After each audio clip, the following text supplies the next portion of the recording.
Baik, Assalamualaikum warahmatullahi wabarakatuh.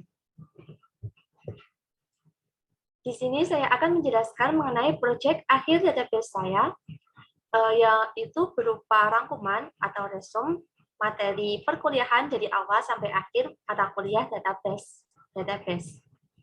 Sebelumnya, perkenalkan, nama saya Iftihatul Hulda dengan NIM 4111420019, Prodi Matematika, dosen pengampu Bu Dian Triwiyanti SSI MCS, dan Pak Gusti Aditya. Oke, berikut proyek akhir database saya. Pertama-tama saya akan menjelaskan mengenai pengertian basis data. Pertama, basis itu sendiri dapat diartikan sebagai markas atau gudang, tempat bersarang atau berkumpul. Data adalah representasi fakta dunia nyata yang mewakili suatu objek seperti manusia, pegawai, siswa, pembeli, pelanggan, barang, hewan, peristiwa, konsep, keadaan, dan sebagainya, yang diwujudkan dalam bentuk angka, huruf, simbol, teks, gambar, bunyi, atau kombinasinya. Lalu basis data atau database adalah himpunan kelompok data atau kelompok data yang saling berhubungan secara logis dan deskripsinya, yang disimpan secara bersama sedemikian rupa dan dirancang untuk memenuhi kebutuhan informasi organisasi.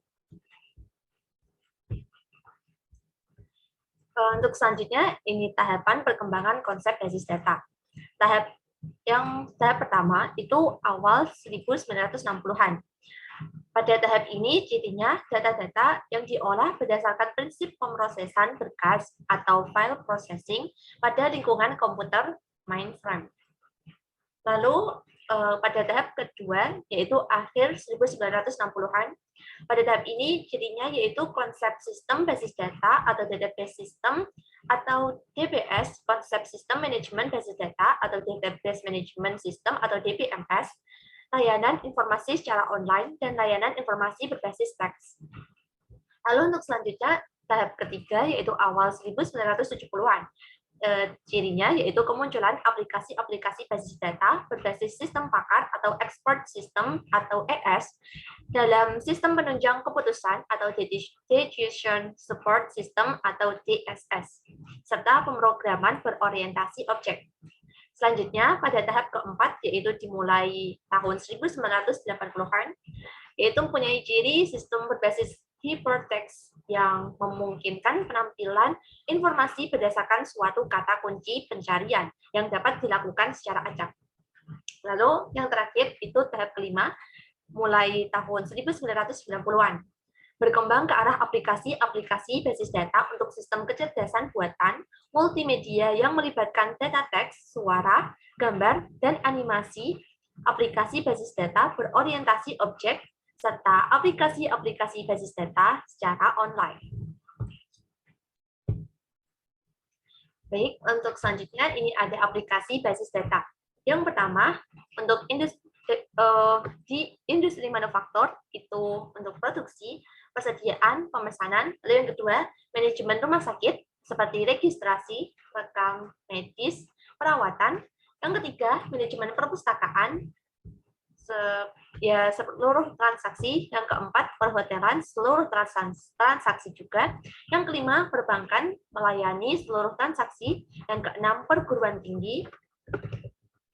Perguruan tinggi itu mahasiswa, keuangan, perpustakaan, akuntansi, lulusan. Yang ketujuh, penerbangan, reservasi, jadwal penerbangan. Yang kedelapan, penjualan, pelanggan produk, penjualan, pemasaran. Yang kesembilan, personalia, rekaman karyawan, gaji pajak. Yang ke-10 dan lain-lain. Masih ada banyak lagi ya.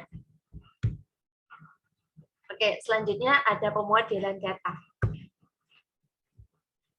Model data sendiri adalah sekumpulan konsep-konsep untuk menerangkan data, hubungan-hubungan antar data, dan batasan-batasan data yang terintegrasi di dalam suatu organisasi. Ada 3 jenis model data. Yang pertama, object-based data models. Yang kedua, record-based data models. Yang ketiga, physical data models. Yang pertama, object-based data models. Model data berbasis objek menggunakan konsep entitas, atribut, dan hubungan antar entitas. Terdiri dari Satu, entity relationship model. Yang kedua, semantic data model. Yang ketiga, binary model. Lalu yang kedua, model yang kedua itu record-based data models. Model ini berdasarkan pada record untuk menjelaskan kepada user tentang hubungan logik antar data dalam basis data. Terdapat 3 data model pada record-based data model. Yang pertama itu ada model relasional, yang kedua model hierarki, yang ketiga model jaringan. Lalu untuk model yang ketiga itu ada physical data model, yaitu digunakan untuk menguraikan data pada interval level atau menjelaskan kepada pemakai atau user tentang bagaimana data-data dalam basis data disimpan di dalam media penyimpanan yang digunakan secara fisik. Nah, untuk selanjutnya akan dibahas mengenai entity relationship model, semantic data model, binary model, dan model relasional secara singkat. Untuk entity relationship models, yaitu merupakan suatu model untuk menjelaskan hubungan antar data dalam basis data berdasarkan objek-objek dasar data yang mempunyai hubungan antar relasi. ERD untuk memodelkan struktur data dan hubungan antar data untuk menggambarkannya digunakan beberapa notasi dan simbol. Contoh seperti ini untuk contoh entity relationship model. Selanjutnya akan dijelaskan mengenai simbol-simbol pada contoh entity relationship model ini supaya lebih jelas. Oke. Ini ya simbol pada ER models pada contoh tadi. Ada bentuk persegi panjang, belah ketupat, lingkaran, lalu ada garis lurus ya, garis datar. Untuk persegi panjang sendiri itu menunjukkan objek dasar. Untuk belah ketupat menunjukkan relasi, lingkaran menunjukkan atribut dari objek dasar, lalu garis datar ini menunjukkan adanya relasi. Lalu ini ada lagi contoh entity relationship model. Nah, di sini ada objek dasar mahasiswa yang mempunyai atribut name, nama, alamat, dan atribut lainnya.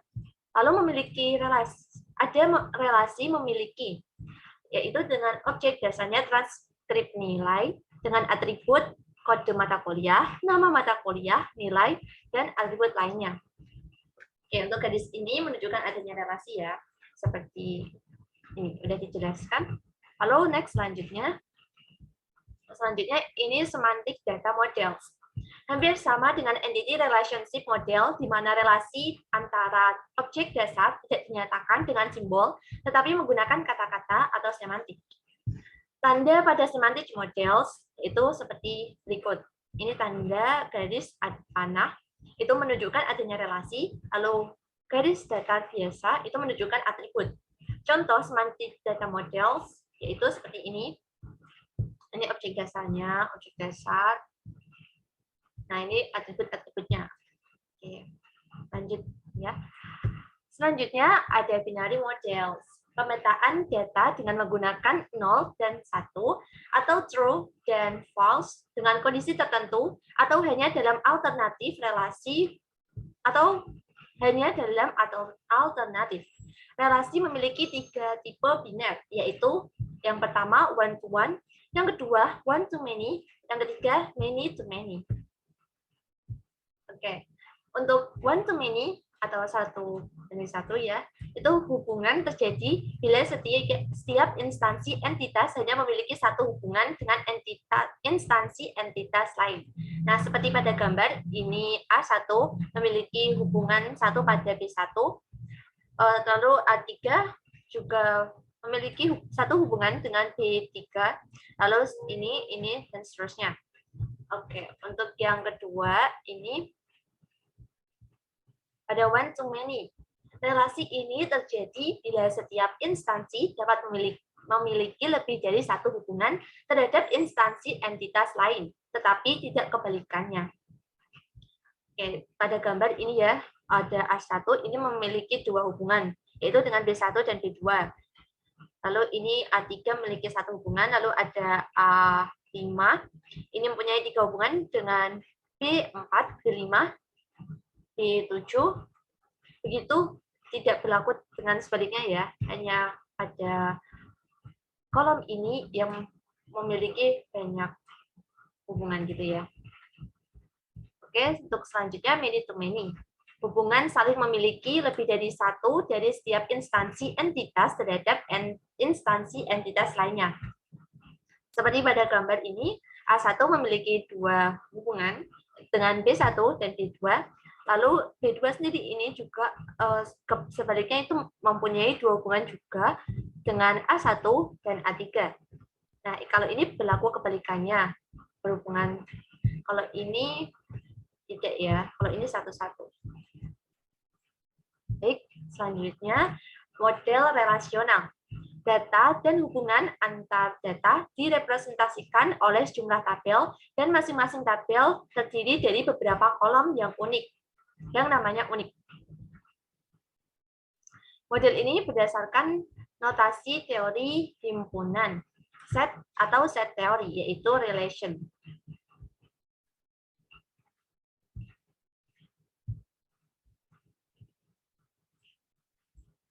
Lalu contoh database akademik yang terdiri dari 3 tabel itu ada mahasiswa, mata kuliah, transkrip, nilai. Oke, selanjutnya, nah kriteria penting yang harus dipenuhi oleh suatu database. Yaitu yang pertama ada berorientasi pada data dan bukan berorientasi pada program yang akan mengaksesnya. Lalu yang kedua ada data dalam basis data dapat berkembang dengan mudah, baik volume maupun strukturnya. Yang ketiga, data yang ada dapat memenuhi kebutuhan sistem-sistem baru secara mudah. Lalu yang keempat, data dapat digunakan dengan cara yang berbeda-beda. Dan yang kelima, kerangkapan data minimal. Selanjutnya, untuk keuntungan pengembangan basis data. Yang pertama, kerangkapan data dapat diminimalkan. Yang kedua, inkonsistensi data dapat dihindari. Yang ketiga, data dalam basis data dapat digunakan secara bersama atau multi-user. Yang kelima, pembatasan integritas data dapat terpelihara dan dikembangkan. Baik, selanjutnya ada batasan aturan basis data. Yang pertama itu ada kerangkapan data atau data redundancy. Yang kedua, inkonsistensi data atau data inkonsistensi.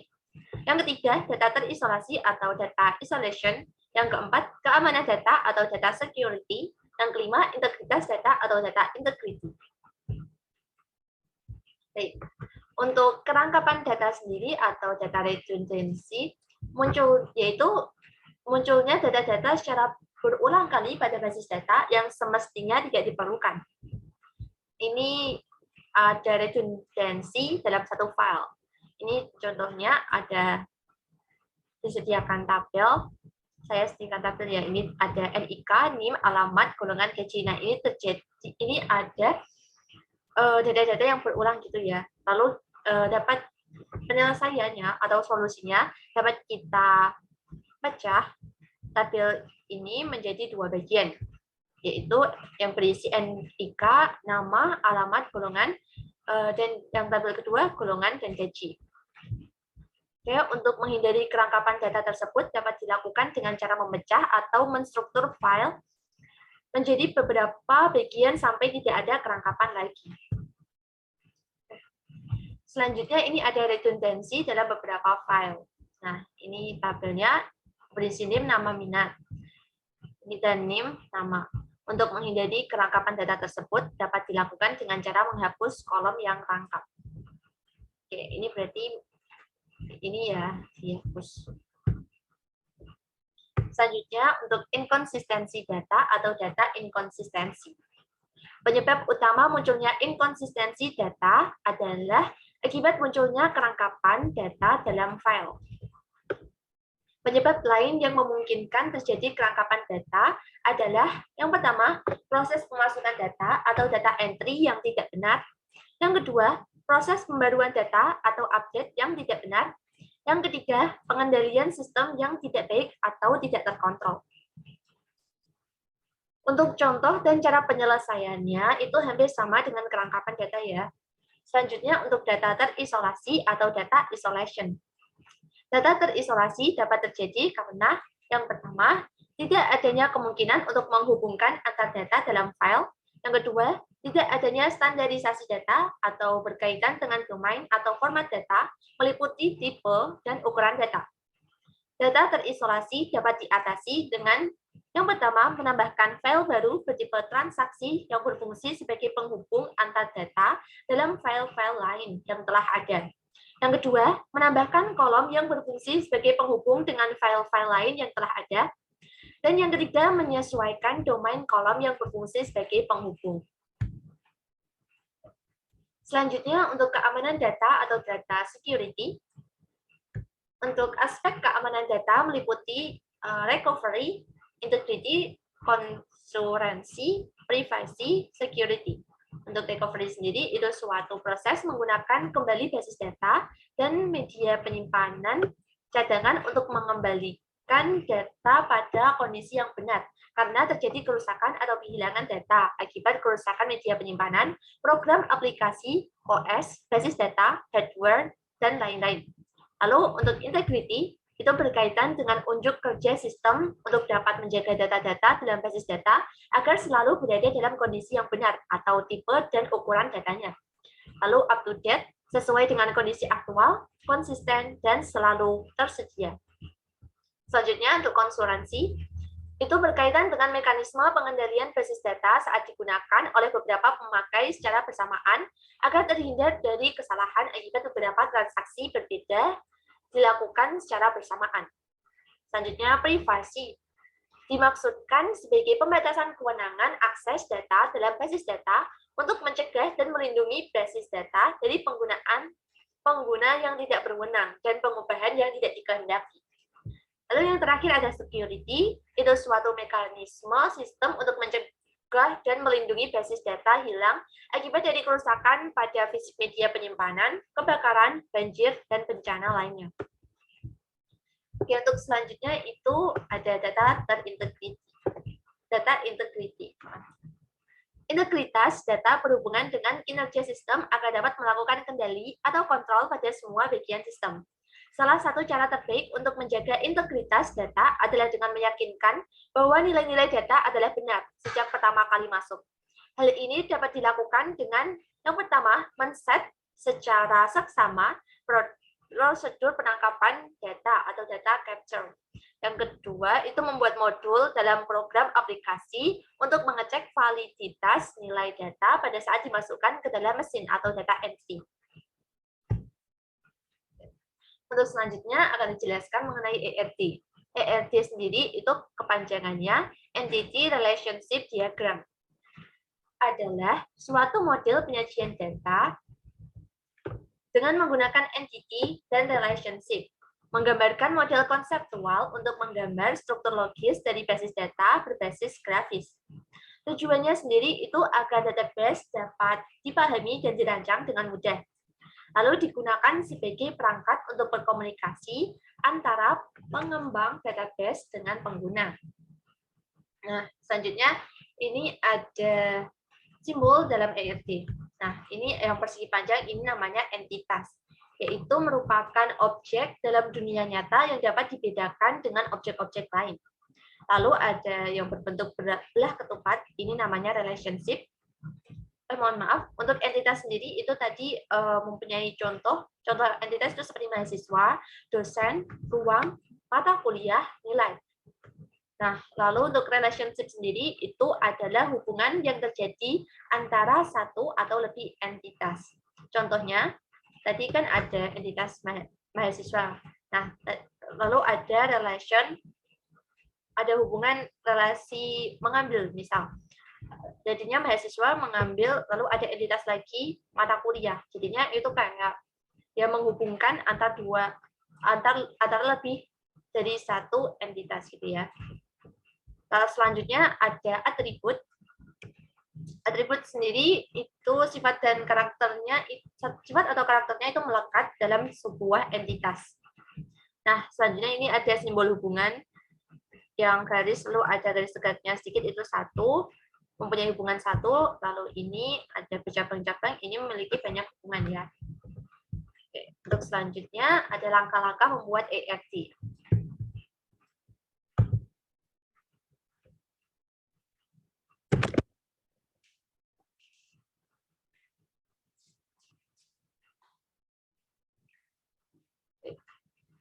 Untuk langkah-langkah membuat ERT, yang pertama itu menentukan entitas yang terlibat. Yang kedua, menentukan relasi antar entitas. Yang ketiga, gambarkan ERT sementara dari entitas dan relasinya. Yang keempat, analisa kardinalitas antara masing-masing entitas. Yang kelima, isikan notasi kardinalitas di dalam ERT sementara. Yang keenam, tentukan dan tuliskan atribut masing-masing entitas dalam ERT. Yang ketujuh, tentukan primary key untuk masing-masing entitas dengan cara memilih dari atribut yang sudah dituliskan. Lalu yang kedelapan itu periksa kembali ERT. Oke. Nah, untuk selanjutnya ini ada contoh ERT ya. Di sini ada ini contoh ERT mengenai kisah, maksudnya mempunyai alur cerita dari masinis di stasiun kereta api gitu ya. Ini ada entitas masinis dengan atribut ID masinis, nama masinis, nah, atribut nomor telepon, atribut umur, tanggal lahir, jenis kelamin, lalu memiliki relasi, yaitu mengatur dengan atribut nama masinis, ID kondektur, waktu, nama kereta api, lalu ini memiliki menghubungkan ini ya entitas masinis dengan kondektur, relasi mengatur. Lalu ada ini relasi memeriksa juga menghubungkan dengan kardinalitas tiket. Lalu juga ada tiket ini dihubungkan dengan relasi menghubungkan, relasi membeli maksudnya. Lalu ini menghubungkan dengan kardinalitas penumpang. Ini mempunyai atribut jenis kelamin, nama penumpang, ID penumpang, alamat, nomor telepon, alamat email. Oke, seperti ini ya. Oke, nah kita lanjut. Selanjutnya ada dasar MySQL. MySQL merupakan database server yang bersifat open source, multi-platform, berbasis database relasional. Lalu bisa dipakai untuk database pribadi atau pada level korporat berskala kecil hingga besar. Lalu selain bersifat free, ada juga yang bersifat komersial. Oke, selanjutnya ini ada database management, data management, dan query management. Database management sendiri itu ada DDL, yaitu kepanjangan dari Definition Data Language, yaitu digunakan untuk kepentingan penciptaan database, tabel, hingga penghapusan database atau tabel. Contoh, create database, create tabel, crop tabel, alter tabel.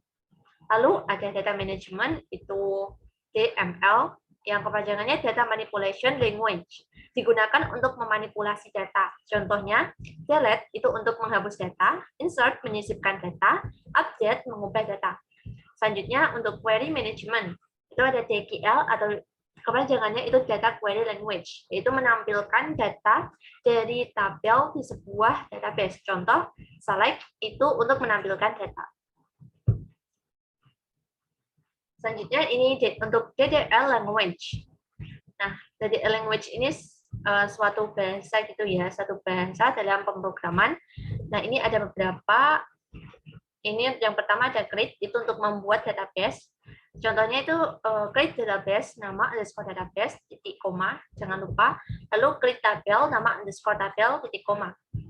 Lalu ada alter, itu untuk mengubah struktur database. Contohnya itu alter database, nama underscore tabel, add atau modify atau drop field titik koma. Selanjutnya truncat untuk menghapus semua record di database. Contohnya itu truncat tabel pribadi titik koma. Lalu ada drop itu untuk menghapus tabel database. Contohnya drop database nama underscore database titik koma dan drop tabel nama underscore tabel titik koma. Selanjutnya itu ada rename itu untuk mengubah nama tabel. Contohnya rename nama underscore tabel to new underscore name underscore table. Selanjutnya untuk DML dan DQL language itu ada insert, yaitu membuat baris atau row baru pada tabel. Selanjutnya ini untuk bentuknya ya, bentuk contohnya itu insert into nama underscore tabel yang berisikan ini field 1, field 2, field 3, lalu values nilai 1, nilai 2, nilai 3, titik koma. Selanjutnya untuk update itu untuk mengubah isi tabel. Bentuk contohnya itu seperti update nama underscore tabel set itu berisi field 1 sama dengan nilai 1, field 2 sama dengan nilai 2, field 3 sama dengan nilai 3, where kondisi titik koma. Selanjutnya untuk delete, menghapus isi tabel, delete from nama underscore tabel, where kondisi titik koma. Selanjutnya ada select, itu untuk menampilkan isi dari sebuah tabel atau data query language. Itu bentuknya seperti select bintang garing field 1, field 2, field 3, dan seterusnya from nama underscore tabel titik com. Selanjutnya ada tipe data MySQL.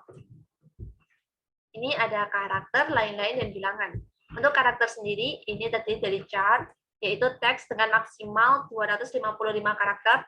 Lalu varchar, itu teks maksimal 255 karakter dan bersifat variabel.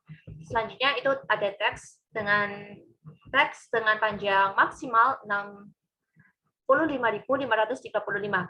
Selanjutnya untuk yang lain-lain itu ada date, yaitu tanggal, terus date time, yaitu waktu, tanggal, dan jam. Selanjutnya ada time, itu jam, enum nilai 1, nilai 2, itu nilai enumerasi, lalu ada boolean, itu tipe benar atau salah.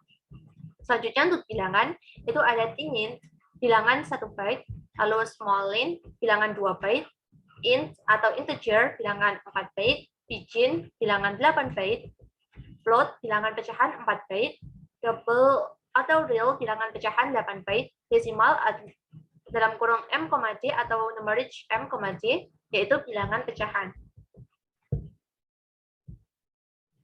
Baik, selanjutnya alter tabel. Itu mengubah nama field, untuk mengubah nama field atau kolom pada suatu tabel dengan menggunakan ini bentuknya ya. Alter tabel nama underscore tabel change nama underscore field underscore sebelum nama sebelumnya, lalu underscore field underscore tipe baru underscore date titik koma.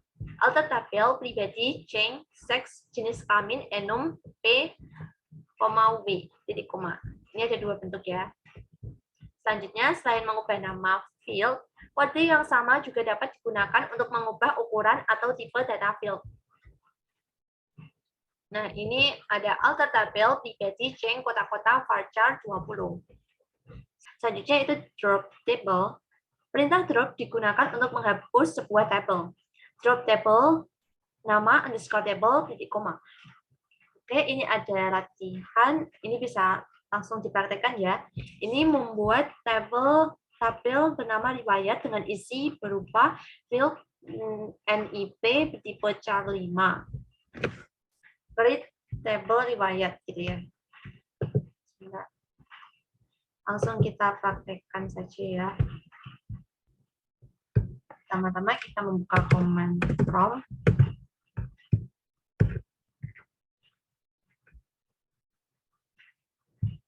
Nah, bisa dibuka ya command prompt-nya.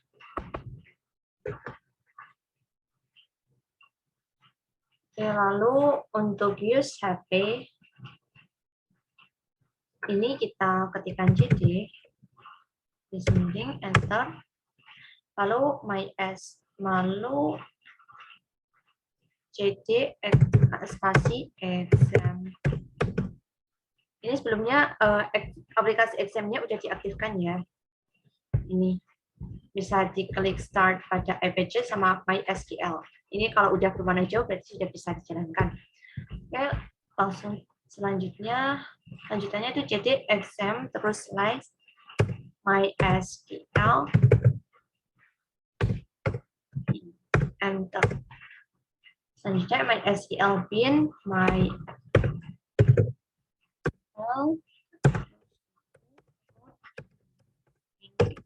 enter. Lalu enter lagi. Nah, di sini sebelumnya saya itu sudah membuat database ya, namanya itu database apa? Kita buat lagi database baru ya.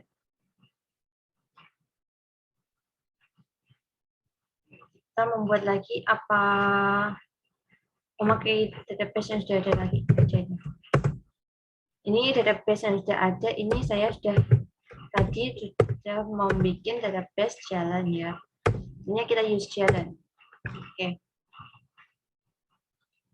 Selanjutnya ini tadi kan perintahnya membuat tabel gitu ya. Membuat tabel riwayat. Nah, ini tabel jadi dua.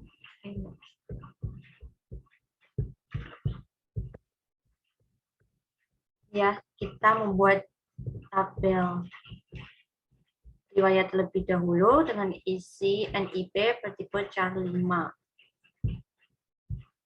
Pertama-tama berarti kita create, sebentar. Sebelumnya kita show tabel pada database jalan. Ini ada tabel apa aja? Kita cek. Mohon maaf, salah. Seharusnya show tables ya.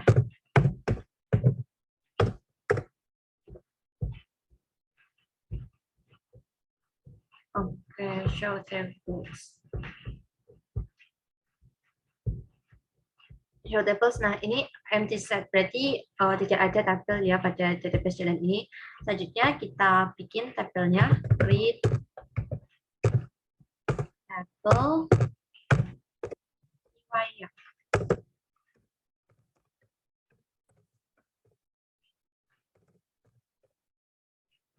Selanjutnya kita create tabel riwayat. Ini jangan dikasih titik koma ya, langsung kita enter. Lalu tadi mempunyai NIP ya.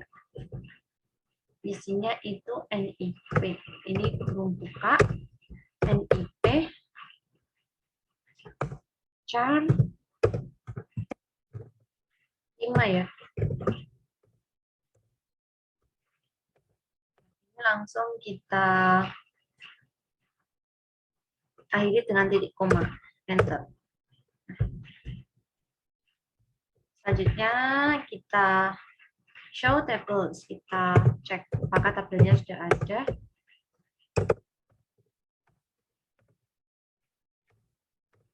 Nah, ini ya, sudah ada di tables in jalan, itu ada tabel di file. Selanjutnya, tadi gimana? Create table. Kalau udah itu, lalu show menampilkan, udah tadi ditampilkan show tables. Setelah itu, hapus tabel riwayat dengan drop tabel riwayat. Oke. Kita hapus ya tabelnya. Dengan drop tabel riwayat. Ini ya kita drop table riwayat.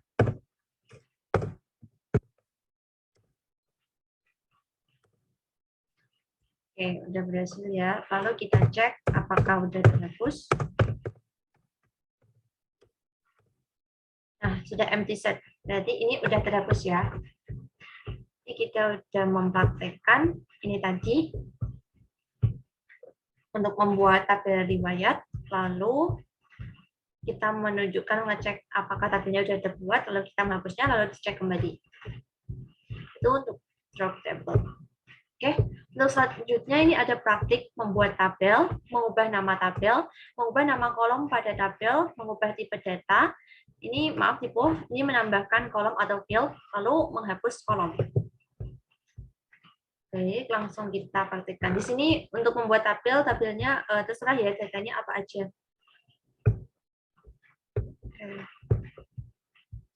Ini kita tetap menggunakan jalan. Kita akan membuat tabel mahasiswa. Ya, kita membuat tabel mahasiswa. Create mahasiswa. Enter. Isinya itu NI. Maaf. Seharusnya dalam kurung nim. Itu varchar. Varchar berapa ya?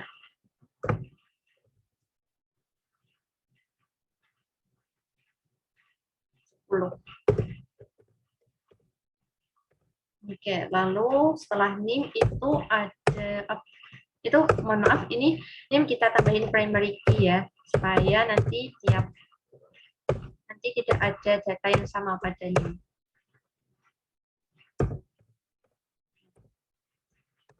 primary key sudah, terus nama, varchar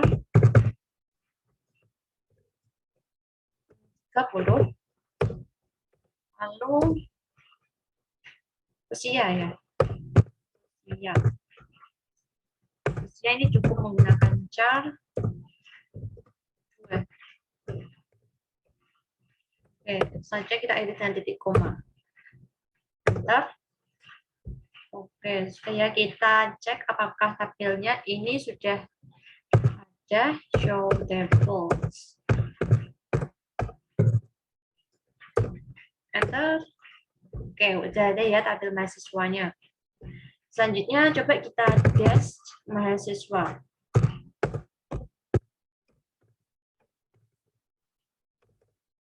Ini.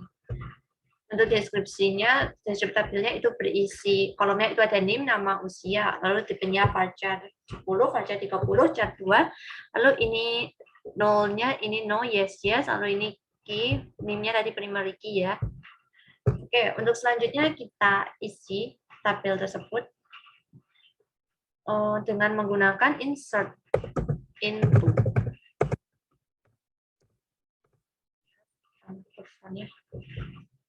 Insert into mahasiswa.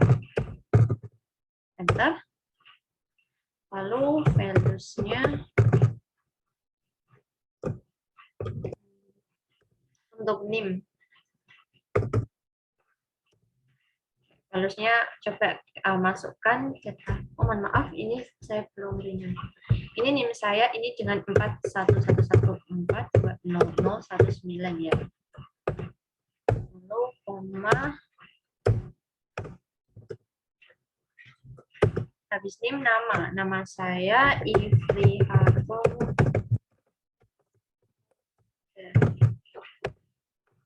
Oke, selanjutnya usia 20.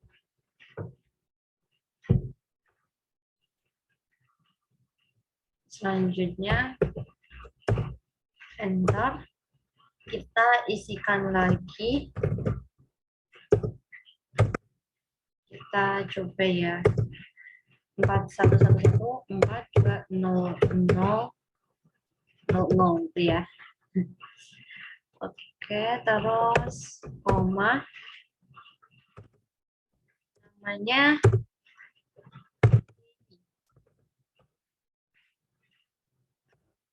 usianya, usia ini itu 21. Sepertinya datanya 2 aja cukup ya. Oke, sudah jadi. Lalu kita cek dengan menggunakan select bintang from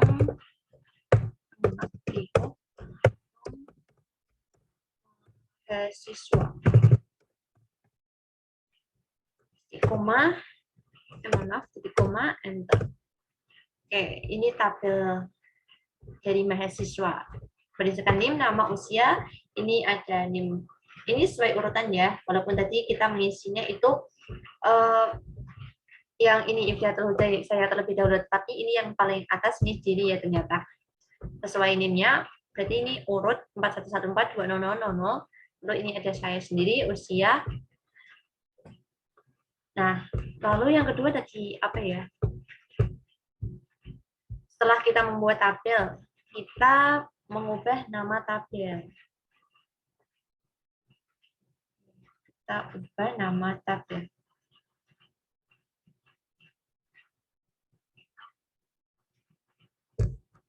Kita buka from lagi.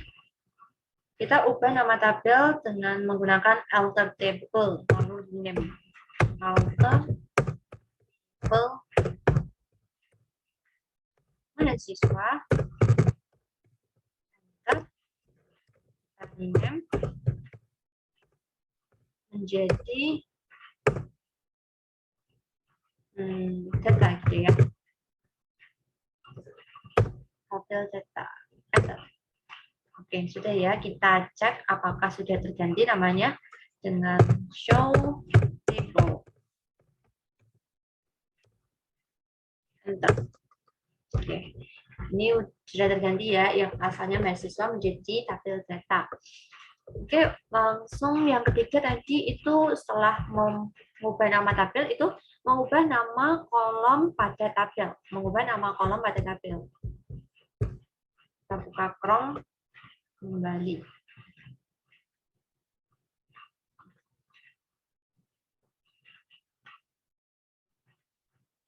Kita mengubah apa ya?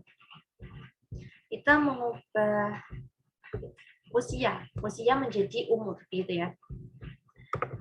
Itu pertama-tama dengan menggunakan alter table kembali. Alter table yang berbeda.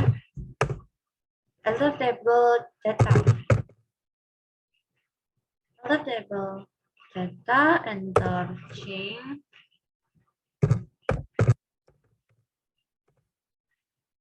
Usia ya tadi, usia. Langsung, ini kan langsung nama sebelumnya, terus langsung ke nama barunya. Usia kita ganti dengan umur. Umur dengan menggunakan varchar.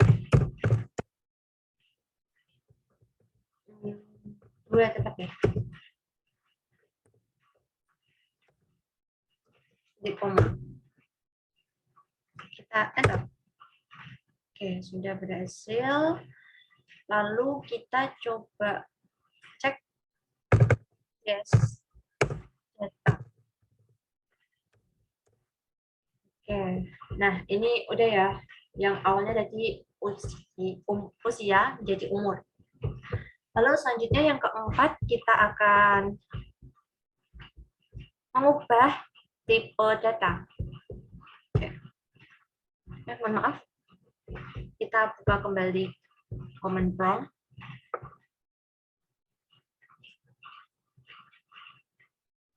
Ini menggunakan alter table tetap ya, alter table.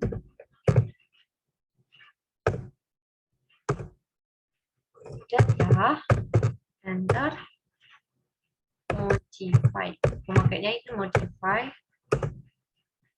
Tadi kita akan mengubah ini ya, varchar pada umur menjadi varchar 2, pada umur menjadi varchar 3.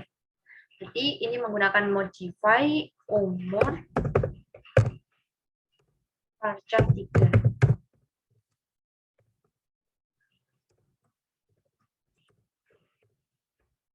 Oke, titik koma, enter. Oke, udah berhasil ya. Kalau kita cek apakah sudah terubah dash data.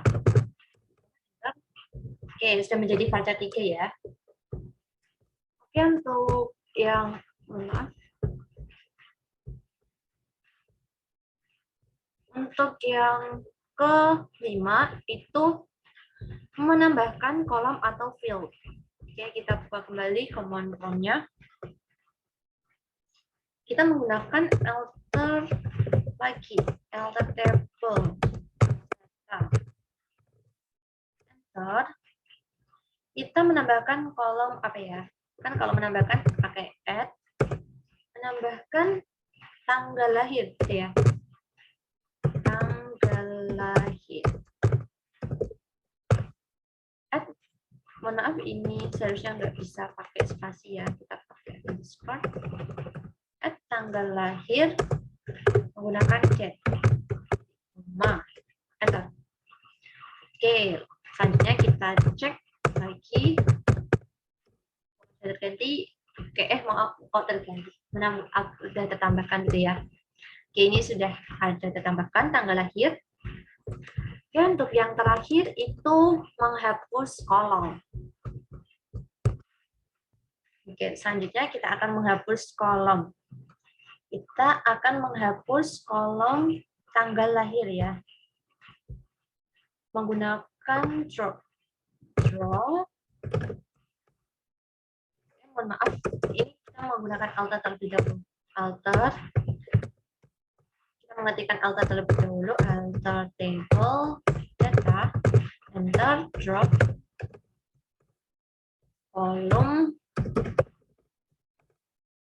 tanggal lahir. lahir. Pastikan tidak ada typo ya. Jadi koma, kita enter. Oke, sudah berhasil. Selanjutnya kita cek apakah benar kolom tanggal lahir ini sudah terhapus.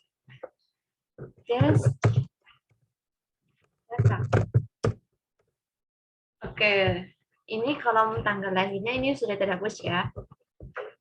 Oke, karena sudah semua, sepertinya cukup untuk praktiknya. Oke, ini aku kembalikan. Oke, kita sudah praktik untuk membuat tabel, mengubah nama tabel, mengubah nama kolom pada tabel, mengubah tipe data, menambahkan kolom atau field, dan yang terakhir menghapus kolom. Dan juga sebelumnya kita sudah mencoba membuat tabel riwayat dan lalu kita menghapusnya. Oke, terima kasih. Sekian presentasi dari saya. Semoga penjelasan saya bermanfaat dan semoga jelas bisa menambah wawasan kalian yang menonton. Oke, sekali lagi saya ucapkan terima kasih. Saya mohon maaf apabila terdapat kesalahan tutur kata atau perbuatan saya yang mungkin kurang berkenan di hati kalian. Oke, terima kasih. Assalamualaikum warahmatullahi wabarakatuh.